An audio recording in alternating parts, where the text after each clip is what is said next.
For much of the 19th and 20th centuries, segregation in the South was a huge problem.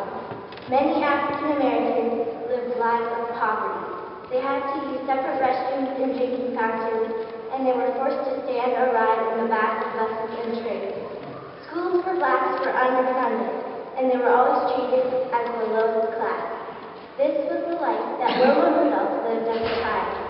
When she was young, she noticed how differently African Americans were treated, and she promised herself that the South was not going to be like that forever.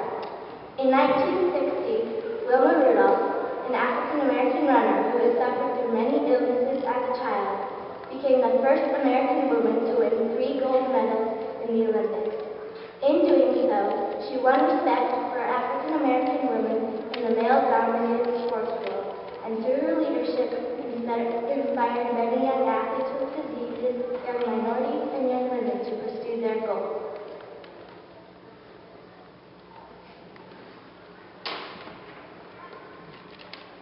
My name is Wilma Rudolph, but my friends call me Skeeter.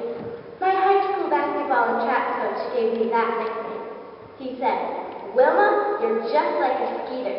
You're little, you're fat, and you always get in my way." I was born on June 23, 1940, to a poor family in Clarksville, Tennessee.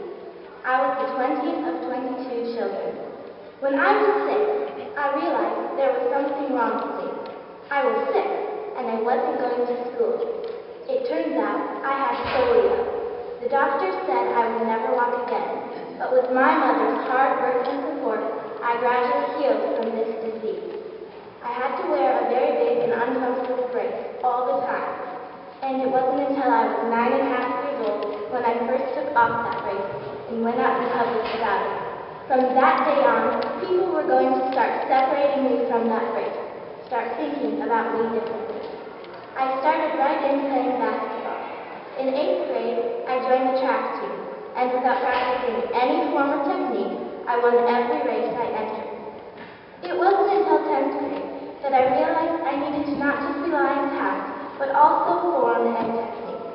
That year, 1956, Ed Temple, the track coach from Tennessee State University, invited me to TSU for his summer track program.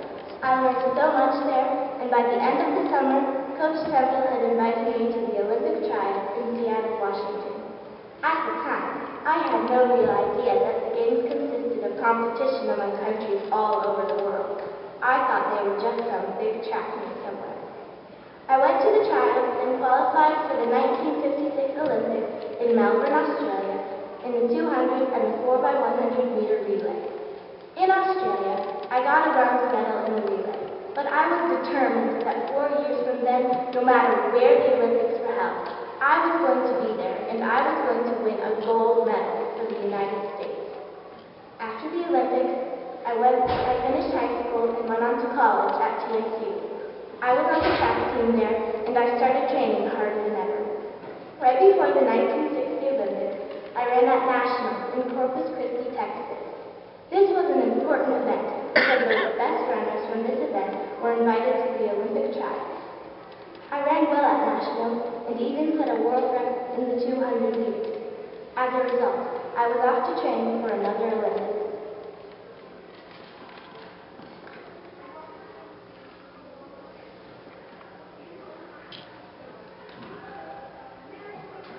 Welcome, American viewers, to the 1960 Summer Games.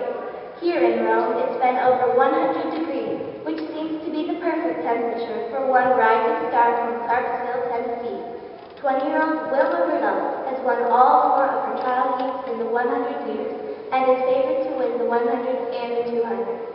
She is also on the U.S. 4x100 meter relay team, running the anchor leg. There is one quite extraordinary thing about her being here, though. Born prematurely at 4 pounds, she was a sickly child, stricken with many illnesses, including polio and scarlet fever. But this girl did not give up, and she rose from an uneducated family to a great runner. We will keep you updated on this extraordinary athlete's running throughout the week. After my first couple days of training in Rome, my coach told me that he thought I had a chance of winning 3 gold medals, which would be the first time an American woman had done so. That boosted my confidence, and I was ready for my races to start. Finally, it was the day before my first race, but I sprained my ankle in training. I was horrified. The rest of the day I lay in my room, resting my ankle, and was amazed to see that by the next day it was strong enough, and I could run. I ran my fastest time of 100 meters, 11 seconds, and won by 5 yards. A couple days later was the 200-meter final. I won the race easily with no pain in my ankle, which was a relief indeed. That night I told myself, that's 2 gold medals down and 1 to go. The last race that I was running was the 4x100-meter relay.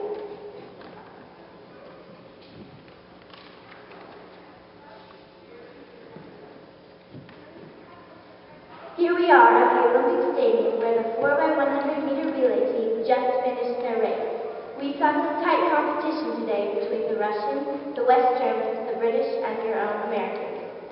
20-year-old Wilma Rudolph was back to run the anchor leg of the race. The Germans led by several yards for much of the race, and as Wilma Rudolph was receiving the baton, she nearly dropped it. Fortunately, she recovered and shot past Jetta Heim from Germany to win the United States the gold medal. Rudolph gave a spectacular performance and set a world record time. She has fulfilled her dream to become the first American woman to win 3 gold medals.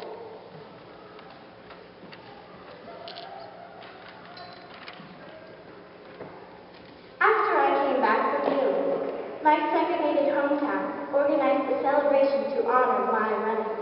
Before that, whites and blacks had always been separated, but on that memorable day, we all dined together, introducing a new era in my town.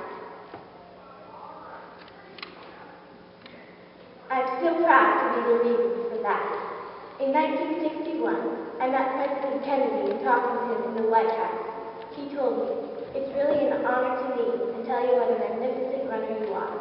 Inviting me to the White House showed his support for the civil rights movement. I also was privileged to meet the great baseball player Jackie Robinson, who was the first African American to play Major League Baseball. Before that, I had not known of many African American athletes to look up to, and after meeting him, he became my new hero. I remember him telling me that he liked my style of running, and that I should keep on running no matter what happened. As I traveled around the U.S., I was invited to run in several events that had been previously for men only, but I was the first woman to run these events, paving the way for many future female runners.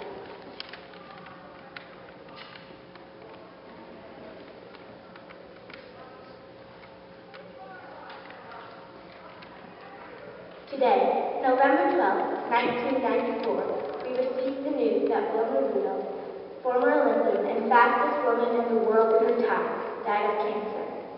I had the privilege of covering her in the 1960 Olympics when she became the first American woman to win 3 gold medals. By breaking gender and racial barriers, she made way for many other athletes, especially African American women. Jackie Joyner-Kersee, 4-time Olympian, said, "She laid the foundation for all of us women who wanted to aspire to be great athletes." And Bob Kersee, coach of many great track and field athletes, said, "You don't mention Wilma Rudolph in the same breath with any other female athlete in track and field. Everybody else stands below her."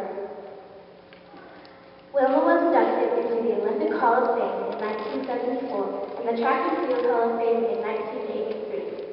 She started the Wilma Rudolph Foundation, a non-profit organization for amateur sports in the community. The track world and the African American community will miss her, but she has left a legacy of unity and perseverance for them both.